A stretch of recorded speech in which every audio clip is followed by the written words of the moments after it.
अनंत पुण्यवाणी का उदय, मानव का शरीर मिला,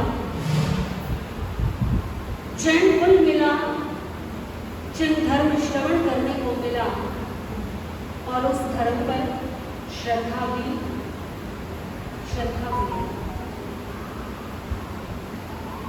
तभी आप सभी रविवार के दिन अपने बाकी सब कार्यों को छोड़ करके धर्म श्रवण करने के लिए निकले। आपके समक्ष विषय प्रारंभ किया गया था भगवान पार्श्वनाथ की भव्य। भगवान पार्श्वनाथ क्या यात्रा रही उनकी, कैसे एक सामान्य जीव आत्मा से क्या बना परमात्मा। एक सामान्य व्यक्ति से एक तीर्थंकर का पद कैसे प्राप्त कर लिया। तीर्थंकर का पद इस संसार का सर्वोच्च पद कैसे। तीर्थंकर तो बनने के लिए सब कुछ त्यागना होगा। आप कहेंगे कि संसार का सबसे बड़ा पद कैसे हुआ, सर्वश्रेष्ठ स्थान कैसे हुआ। देखिए, इस संसार में मनुष्य हो, सेठ हो, राजा हो, वासुदेव हो, चक्रवर्ती सम्राट हो और चाहे वो स्वर्ग का इंद्र भी क्यों ना हो, सब किसके आगे सिर झुकाते हैं? तीर्थंकर प्रभु महान तीर्थंकर के चरणों में। एक तीर्थंकर इस संसार में सबसे अधिक पूजनीय है, जिनके चरणों में देव भी आकर के झुक जाए, इंद्र भी आकर के जिनके चरणों में नमस्कार करें, तो उनका स्थान कहाँ है? सबसे सबसे। तो वो स्थान मिला कैसे? क्या इतना आसान है? जितना ऊंचा पद होता है उसके लिए पुरुषार्थ भी होता है। अक्सर लोग चर्चा करते हैं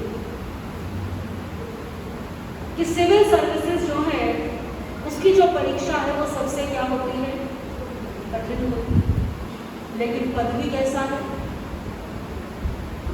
तो जैसा पद होगा उसके अनुसार पुरुषार्थ भी होगा या नहीं? मान लीजिए आपके मन में भाव आ जाएगा कि मुझे तो 1000 करोड़ कमाने।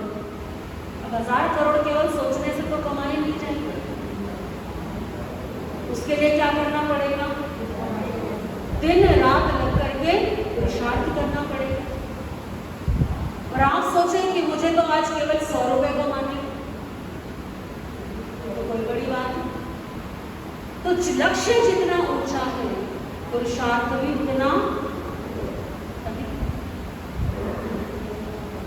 तीर्थंकर जैसा पद कितनी परीक्षाएं लेकर के आता है, कितने उतार चढ़ाव लेकर के आता है, कोई सामान्य यात्रा नहीं। एक बालक को, एक विद्यार्थी को यदि अपनी परीक्षा में 100 में से 100 नंबर लेकर के आने हो तो कितनी मेहनत करनी पड़ेगी। अपने आप को कमरे में बंद करके दिन रात केवल और केवल पढ़ना, ना किसी से मिलना है, ना बाहर घूमना है, ना किसी शादी में जाना है, ना किसी मित्र से मिलना है। 1 मिनट भी अपना व्यर्थ नहीं करते। और यदि इतनी मेहनत करते हैं तो सफलता भी। और जो बच्चे ऐसे ही घूमते रहते पास तो हो जाते, लेकिन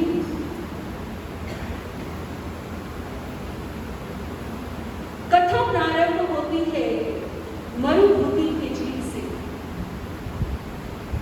मरुभूति और कमठ दोनों आपस में कौन है? भाई है, सगे भाई।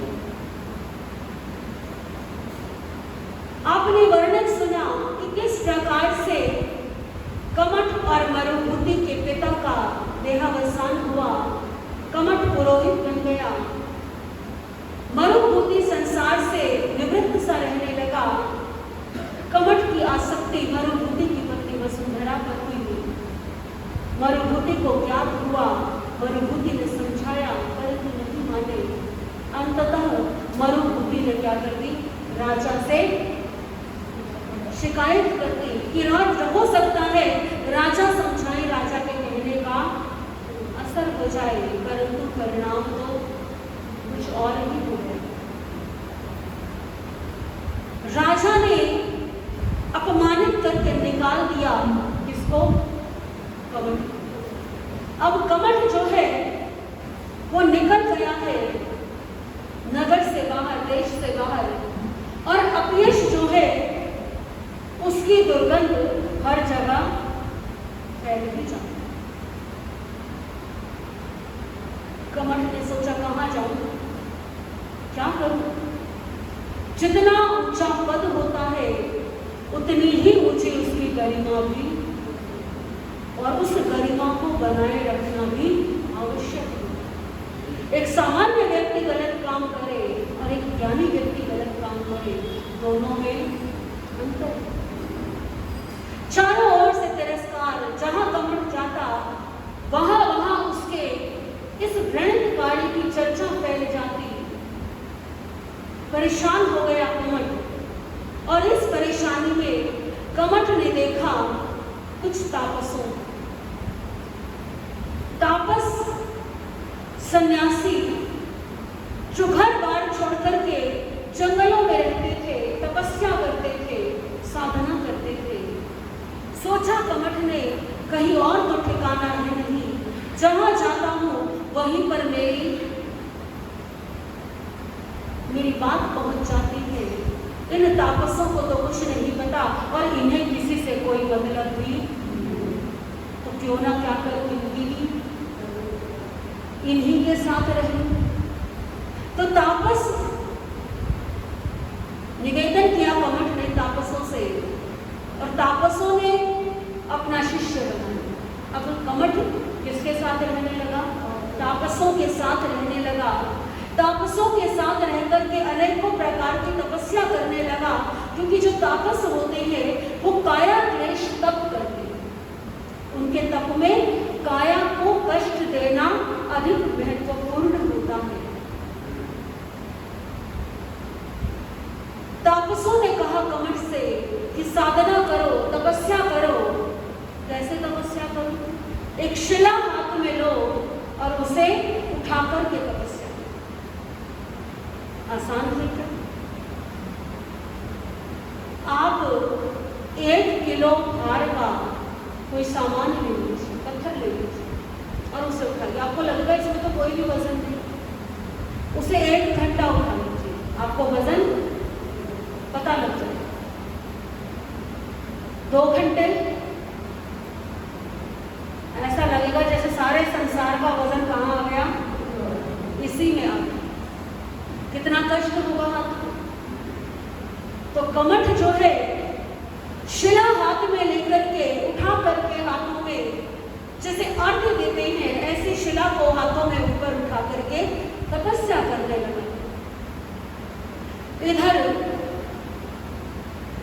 मरुभूति सरल आत्मा है, मन में किसी के लिए कोई द्वेष नहीं, कोई छल नहीं, कपट नहीं। सरल आत्मा मरुभूति के मन में विचार आने लगा, क्या सोचा था और क्या मैंने कभी नहीं चाहा था कि राजा मेरे भाई को क्या कर दे, बाहर निकाल, देश से बाहर निकाल। चारों तरफ परिवार का आवेश हुआ सो अलग, और मैं बड़े भाई के घर से निकलने में निमित्त बन गया, वो गलती मेरी। मुझे राजा के पास नहीं जाना चाहिए। घर के झगड़े को, घर की बातों को मुझे घर में ही सुलझाना चाहिए था। मैं भाई को समझाता, मैं अपनी पत्नी को समझाता, लेकिन अब क्या हो सकता है। मरुभूति को चिंतित देख करके राजा ने सांत्वना देने का प्रयास किया। मरुभूति, इसमें तुम्हारा कोई दोष नहीं, कमठ को अपने किए का दंड मिला है, तुमने कुछ अनुचित नहीं किया। परंतु मरुभूति का मन मानने को तैयार नहीं। मन पर एक बोझ है, मन पर एक भार है कि मेरे कारण परिवार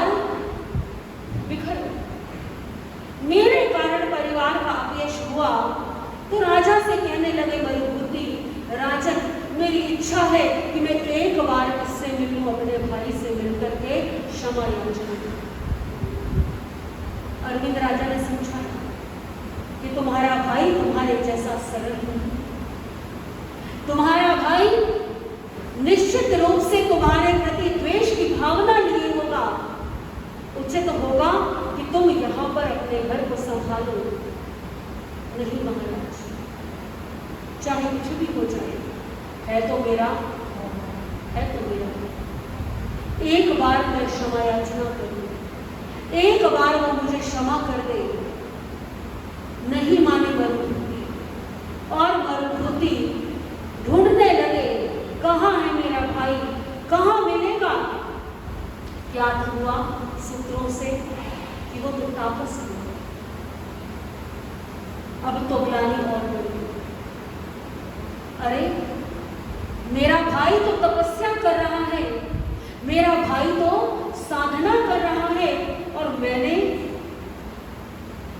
कैसा खोटा काम। जो सरल व्यक्ति होते हैं अपने द्वारा की गई छोटी सी भूल भी उन्हें बड़ी लगती, और जब तक वे उसका प्रायश्चित ना कर ले, करने को तो इस संसार में ना जाने लोग कितने कितने पाप करते हैं, लेकिन जो सरल आत्मा होगी उसे अपने द्वारा बोला गया छोटा सा झूठ भी बहुत बड़ा लगेगा। अब मरुभूति पहुंच गए अपने भाई के पास, तापसों से पूछा, मेरा भाई इतने दिन पहले बाहर निकला है घर से। तापस समझ गए कि किसको ढूंढ रहा है। तापसों ने संकेत कर दिया कि ये देखो कुछ दूरी पर ये तुम्हारा भाई है, यही हमारे पास कुछ दिन पहले आया है। तापसों को कुछ नहीं मालूम क्या हुआ क्या नहीं हुआ। मरुभूति अपने भाई के सामने पहुंचा, बैठ गया अपने भाई के घुटने टिका हुआ, कमठ खड़ा हुआ है, हाथों में क्या है, शैला। और मरुभूति क्षमा याचना करने के लिए बैठ गया, बैठकर के हाथ जोड़े, भाई मुझे क्षमा करो। कमठ ने आंखें खोली, देखा सामने कौन है, मरुभूति। एक भाई है जो क्षमा मांगने आया है, और कहते हैं कि जो क्षमा मांगे चाहे उसने कितना भी बड़ा अपराध किया हो, उस अपराध को क्षमा, क्योंकि इस संसार में पश्चाताप से बड़ा और कोई साबुन। और मरुभूति का अपराध तो इतना बड़ा था भी नहीं। कमठ का अपराध अधिक बड़ा था, परंतु कमठ के मन में मरुभूति को देख करके तीव्र रोष, तीव्र क्रोध। यही है वो जिसके कारण मेरा घर छूट गया, जिसके कारण मेरा परिवार छूट गया, जिसके कारण सालों की कमाई मेरी जो प्रतिष्ठा थी वो धूल में। क्रोध भरे नेत्रों से देखने लगा मरुभूति को, और मरुभूति सरल आत्मा, इतना सरल कि अभी जो है समझ नहीं पाया, बैठ कर के घुटने टिका कर के क्षमा याचना कर रहा है। भाई की आंखों में क्रोध देखा तो सिर को भी क्या कर लिया, नीचे झुका लिया, बिल्कुल झुक गया भाई के आगे। और कमठ ने उस क्षमा को नहीं देखा, उस माफी को नहीं देखा, अपने किए गए उस अपराध को नहीं देखा। क्रोध के आवेश में आकर के जो शिला हाथों में थी ना, वही शिला मरुभूति के सिर पर गिरी। क्या हुआ, सिर पर गहरा आघात, असहनीय वेदना, पीड़ा। आर्त ध्यान आया मरुभूति, मैं तो माफी मांगने आया था, और भाई ने, हालांकि कमठ के प्रति बैर का भाव नहीं है, एक बैर का भाव होता है कि इसने मुझे मारा तो तो मैं क्या लूं, इससे बदला लूं, प्रतिशोध लूं, ऐसा भाव नहीं आया अभी भी।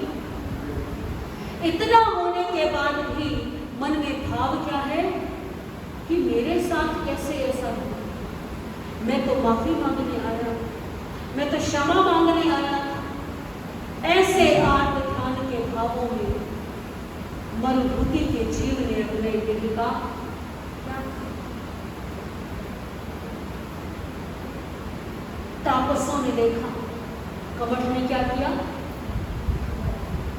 अपने भाई को, एक इंसान को, एक जीव को कैसी बेरहमी से, जो सिर झुका करके आगे चरणों में बैठा हुआ था, लेटा हुआ था, उसका सिर पत्थर से प्रहार करके उसे समाप्त कर दिया। तापसों ने तिरस्कार कर दिया, अब तुम हमारे साथ, तुम जाओ यहाँ से। हमें यदि ज्ञात होता कि तुम इतने हिंसक हो, इतने क्रोधी हो, तो हम तुम्हें कभी अपने साथ, हम तो साधना करते हैं, तपस्या करते हैं, तुम जैसे हिंसक व्यक्ति का हमारे साथ में कोई लेना नहीं, निकाल दिया अपने समूह से। मनुभूति का जीव, देखिए दोनों भाई एक ही पिता के, दोनों को एक जैसी शिक्षा मिली, दोनों को एक जैसा परिवार मिला, दोनों को ज्ञान भी समान ही मिला, लेकिन विचारों में कितना अंतर। एक को मानव का जन्म मिला, ज्ञान मिला, पुरोहित का पद मिला, सम्मान मिला, सब कुछ पाकर के भी सब कुछ क्या कर दिया, गवा दिया। और मनुभूति का जीवन 8 ध्यान, रौद्र ध्यान किया था, अंतिम समय में पीड़ा तो होती ही है ना। इतने उत्कृष्ट भाव अभी नहीं आए थे, लेकिन संभाल लिया स्वयं को, वैर की गांठ नहीं पड़ गई। 8 ध्यान, रौद्र ध्यान में प्राणों का त्याग किया,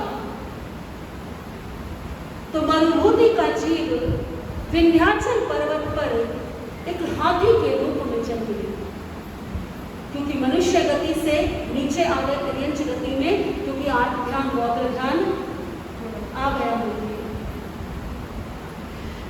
दूसरी ओर जो कमठ है, इधर उधर तिरस्कार पाता हुआ, क्योंकि अब पहले तो एक अपराध था और अब दूसरा अपराध, अब तो संसार में किसी ने शरण नहीं दी, केवल तपस्वियों ने शरण दी थी, अब तो उन्होंने भी क्या कर दिया, दर बदर भटकता रहा, इधर उधर तिरस्कार पाता रहा, और कमठ भी मृत्यु को प्राप्त हो गया।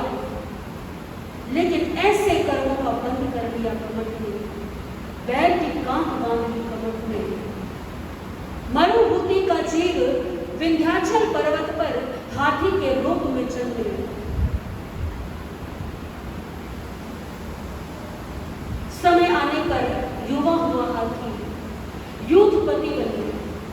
जैसे परिवारों में मुखिया होते, समाज में नेता होते हैं, समाज की व्यवस्था को बनाने के लिए, परिवार का पालन पोषण करने के लिए, तो पशु जगत में तिर्यंच प्राणी भी अपने नेता को चुनते हैं। जो शक्तिशाली होता है, जो सामर्थ्यवान होता है, जिसमें बल होता है, बुद्धि होती है, वो क्या बन जाता है, यूथपति बन जाता है, यानी समूह का नेता बन जाता है, समूह का नेता बन गया। मनुभूति का अपने समूह का पालन पोषण कर रहा है, अपने समूह को पूरी तरीके से संभाल रहा है। दूसरी ओर कमठ के जीव ने एक सर्प की योनि में जन्म लिया। सर्प योनि क्यों? क्योंकि कमठ के मन में वैर और क्रोध का भाव अधिक, और सर्प जो होते हैं वो स्वभाव से कैसे होते हैं, बहुत क्रोधी, अत्यंत क्रोधी। जरा सी आशंका हुई और तुरंत क्या कर देते हैं,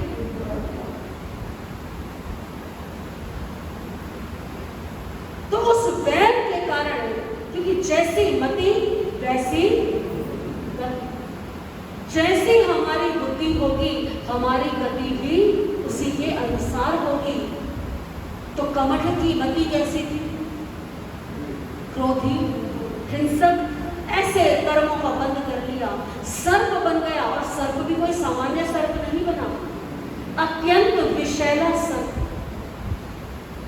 इतना विषैला सर्प और इतना क्रोधी कि उसे जरूरत नहीं है कि उसे आशंका हो कि कोई कुछ कर रहा है।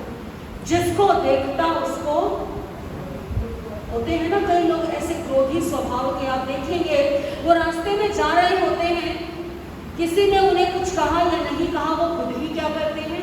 क्रोध करते हैं, गुस्सा करते हैं।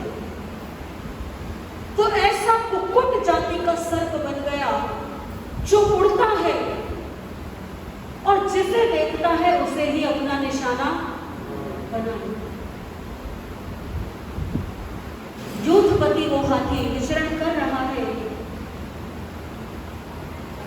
जंगल के अंदर अपने समूह के साथ, बेभान है मैं क्या था और मैं क्या हो गया। बैर के कारण कमठ को एक पुरोहित से सर्प तक की यात्रा करनी पड़ी और आर्त ध्यान के कारण मरु बुद्धि के जीव को एक मनुष्य से हाथी योनि में आना। समय बीत रहा है। संयोग देखिए, जो राजा था, जिनके राज्य में कमठ पुरोहित था, कमठ के पिता पुरोहित थे, क्या नाम था उन राजा का? अरविंद। अरविंद राजा ने मुनियों की वाणी सुनी। मुनियों की वाणी सुनकर के धर्म जीवन में आया। एक दिन अरविंद नरेश अपने महल के बाहर बैठे हुए थे, गवाक्ष में बैठे हुए थे।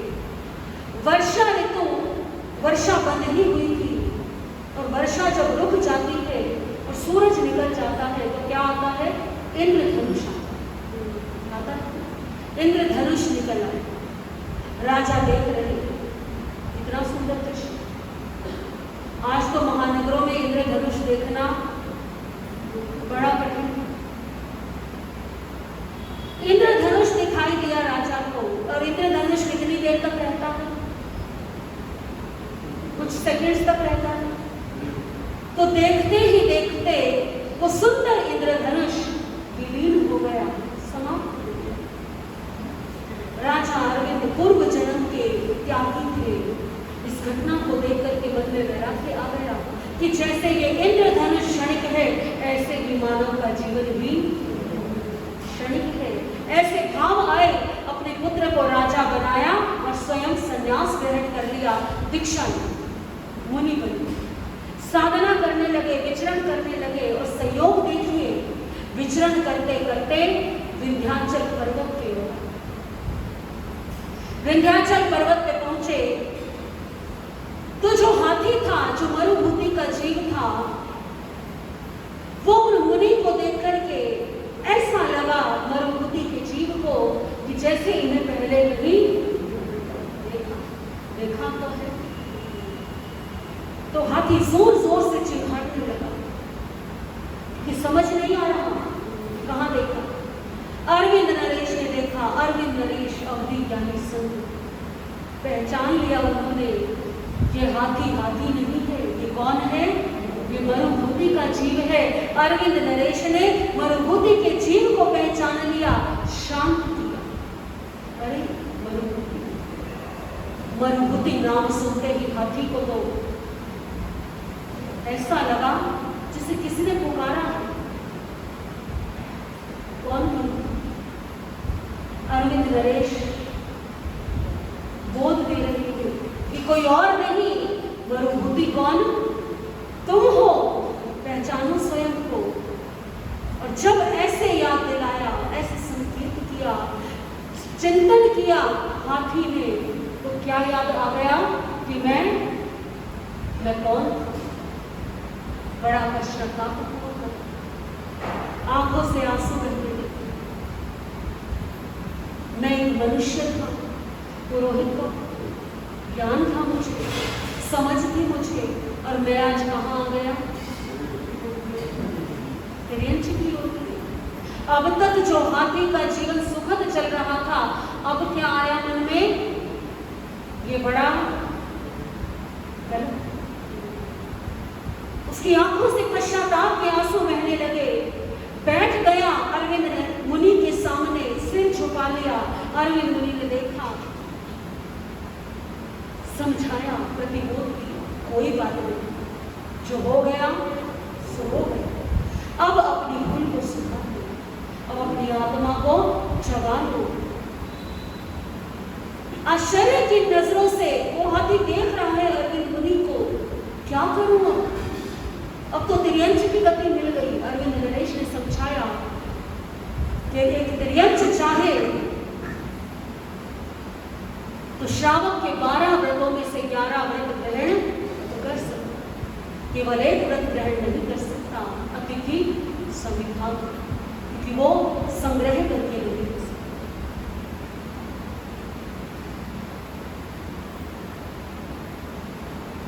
दान नहीं दे सकता।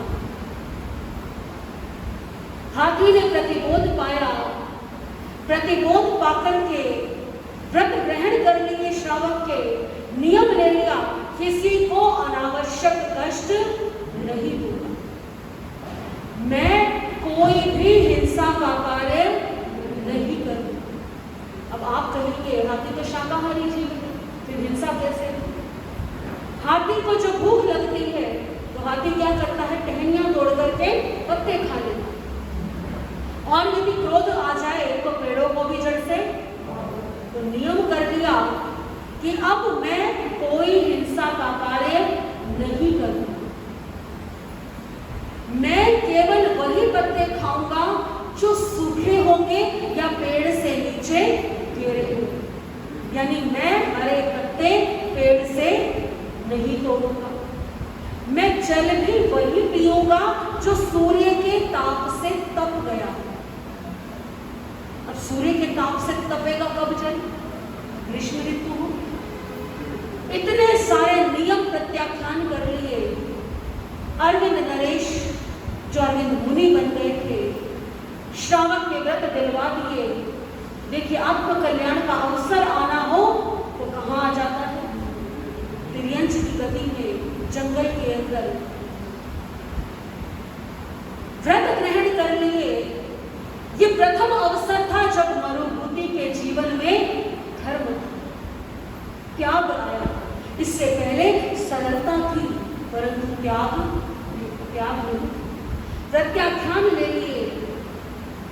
ऐसी जीवनचर्या से शरीर कब तक चले, क्योंकि सूखे पत्ते हमेशा मिल जाए ऐसा संभव नहीं, और पानी तपा हुआ मिल जाए ऐसा भी। तो जब मिलता संयोग तब आहार भोजन ग्रहण करता, और जब नहीं मिलता तो शरीर धीरे धीरे दुर्बल हुआ। शरीर दुर्बल हुआ। विचरण करते करते एक स्थान पर देखा, गर्मी का मौसम था, देखा दूर कि पानी है वहां पर, सूर्य के ताप से तपा हुआ पानी। मन में आया, मैं क्या करूं इस पानी को पी के अपनी प्यास शांत करूं। कदम बढ़ाए आगे। अब गर्मी में अक्सर क्या होता है, तालाबों के किनारे का जो पानी है वो अब पूरी तरह से सूखा नहीं होता, तो क्या होता है, वो कीचड़ और दलदल, तो दलदल में फंस गए। शरीर दुर्बल है, शरीर में इतनी शक्ति नहीं कि वहां से निकल जाए, और दलदल ऐसा है, और ऊपर से क्या है, सूर्य का ताप पड़ रहा है, चमड़ी जल रही है, प्यास की वेदना है। ऐसे समय में समझ गया वो हाथी कि अब मैं बचूंगा, मेरे शरीर में इतना सामर्थ्य नहीं कि मैं यहां से निकलूं, कोई मुझे बचाने वाला नहीं। अब तो मेरे लिए उचित है कि मैं क्या कर दूं, आहार का, अन्न जल का त्याग कर दूं। मन से संकल्प किया, चारों आहार का त्याग कर दिया। जितना आता था, जैसी समझ थी कि अब मुझे ना भोजन चाहिए, ना अब मुझे पानी चाहिए, जो होगा देखा जाए। मृत्यु तो आनी ही है, एक ना एक दिन। फंसा हुआ सूर्य के ताप से उस पीड़ा को सहन कर रहा है, लेकिन कर्मों का खेल देखिए, परीक्षा की घड़ी देखिए। वो कुक्कुट जाति का सर्प, कौन है वो? कमठ का जीव। कमठ का जीव संयोग से उस सर्प को नहीं मालूम है कि ये मनुभूति है कि कौन है। उसे केवल इतना मालूम है कि कोई प्राणी, कोई जीव दिखाई दे जाए तो मुझे क्या करना है, उसको इतना क्रोध है अंदर भरा। देखा हाथी को, उसको कुट जाती है सर्प।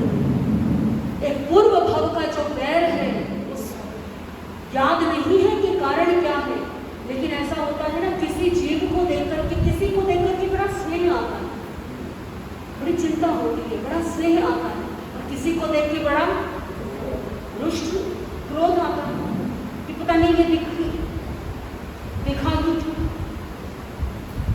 तो इतना क्रोध आया कि उस सर्प ने, कि वो उड़ करके काटने वाला सर्प है, उस सर्प ने उड़ करके दलदल में, कीचड़ में फंसे हुए उस हाथी के पेट पर काट डंक मारा।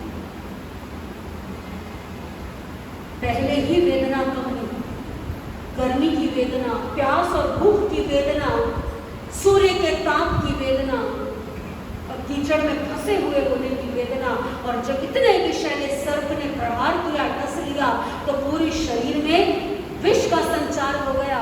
मृत्यु तो आनी ही थी, परंतु कैसे आ, निमित्त कौन बन गया?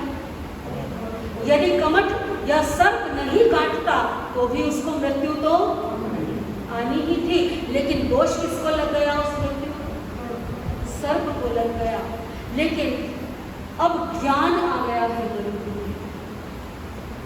मनुष्य के भाव में ज्ञान नहीं था तो मृत्यु के समय आर्त ध्यान, रौद्र ध्यान आ गया, लेकिन अब तिर्यंश के भाव में ज्ञान है कि मृत्यु तो मुझे आनी ही थी, कोई बात नहीं, इस सर्प ने काट लिया, इस सर्प का तो उपकार है, न जाने कितने दिन में मैं मृत्यु को प्राप्त होता, इसका उपकार है कि इसने मेरे उस कष्ट को कम कर दिया। ऐसे सम भावों में, ऐसे शांत भावों में अपने प्राणों का त्याग कर दिया, और समता भाव से प्राणों का त्याग किया, तो सहस्रार देवलोक में 17 सागरों की आयु वाले देव, मनुष्य से तो कहां पहुंच गए थे, और जब समता आई तो कितनी आई? कि तिर्यंश से कहां? देवगति में पहुंच गए। ये सब कर्मों का खेल है। और कमठ के जीव ने जो सर्प बनकर के डसा था, और ऐसा नहीं केवल एक हाथी को ही डसा, न जाने कितने कितने जीवों के प्राण हरण किए हैं, कितने कितने जीवों को दर्दनाक मृत्यु दी है। ऐसे अशुभ भावों में, ऐसे क्रोध के भरे हुए भावों में उस सर्प ने भी जब अपने प्राण त्यागे तो पांचवी नरक में स्थान पाया। तो भाइयों के जीवन की यात्रा कितनी अलग अलग दिशाओं में चल रही है। एक ने अपने जीवन का उत्थान कर लिया है और दूसरे ने अपने जीवन का पुरोहित से सर्प और सर्प से नारकी। और अंतर क्या है दोनों के जीवन में? केवल कर्मों का अंतर है। जैसे कर्म होते हैं वैसा ही फल, कोई कुछ भी देने वाला नहीं। किसी ने प्रसन्न होकर के मरुभूमि के जीव को स्वर्ग का सिंहासन नहीं दे दिया, किसी ने नाराज होकर के कमठ को नरक का स्थान नहीं दिया है, अपितु अपने कर्मों से ही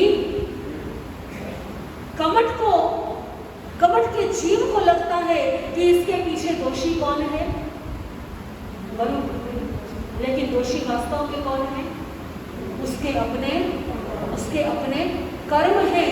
व्यक्ति के जैसे कर्म होते हैं वैसा ही उसे फल मिलता है, इसमें कोई भी शंका नहीं है। जैन धर्म कहता है कि कोई व्यक्ति कितना भी ज्ञान प्राप्त कर ले, कोई व्यक्ति कितना भी तीर्थों में जाकर के स्नान कर ले, लेकिन जब तक अपने कर्मों को नहीं सुधारे तब तक उसकी गति नहीं सुधर सकती। लाखों तीर्थ जाके नहा ले, कटते नहीं कभी कर्मों के जाले। लाखों तीर्थ जाके नहा ले, मिटते नहीं कभी कर्मों के जाले। लेकिन मन में ज्योत जला ले और जीवन में कर ले उजाले, कर ले उजाले। ना तो देर है ना देर है, तेरे कर्मों का ये तो फेर है। ना तो देर है ना देर है, तेरे कर्मों का ये तो फेर है।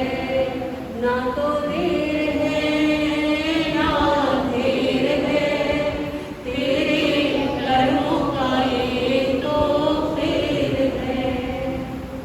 तो ये कर्मों का फेर भी है संसार में, जो आवागमन का कारण है। अवसर तो हाथी के पास भी था, अवसर मरुभूमि के जीव के पास भी था। मरुभूमि का जीव भी पैर बांध सकता था कि किसने काट लिया मुझे, और कैसे काटा, बिना किसी कारण के काटा। मरुभूमि का जीव भी नाराजगी में, क्रोध में पैर बांध सकता था, लेकिन परिणाम क्या होता, अपनी ही आत्मा का पतन हो जाता। कितनी समता होगी, कितनी शांति होगी किसी जीव में जब ऐसी समता होती है, ऐसी शांति होती है। ऐसी आत्माएं ही तीर्थंकर पद को प्राप्त करने के योग्य हुआ करती है। ये यात्रा कोई एक जन्म की नहीं है, अपितु जन्म जन्मांतर की होती है। एक जन्म की साधना नहीं, जैसे एक दिन की पढ़ाई से कोई बच्चा 100 में से 100 नंबर नहीं ला सकता, ऐसे ही एक जन्म की साधना से कोई आत्म कल्याण नहीं कर सकता।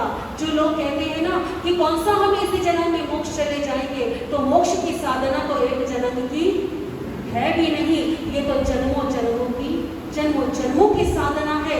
ऐसी भयानक परिस्थिति में भी इतना संभाव रखा है मरुभूमि के जीव ने, परंतु अभी तो मंजिल क्या है, अभी तो मंजिल बड़ी दूर है। वो मंजिल कैसे प्राप्त होगी, वो मंजिल किस प्रकार से मरुभूमि का जीव पाएगा कि जब जन में आदरणीय प्रभु पार्श्वनाथ भगवान के नाम से पूछा जाएगा, जाना जाएगा, कैसे कैसे परीक्षाएं लेकर के, कितने कितने कष्ट सह करके ये पद की प्राप्ति होगी। इसके विषय में जैसे वर्णन आएगा वैसे श्रवण करेंगे। चिंतामणि श्री पार्श्वनाथ भगवान की स्तुति करेंगे सभी साथ मिलकर के। तुमसे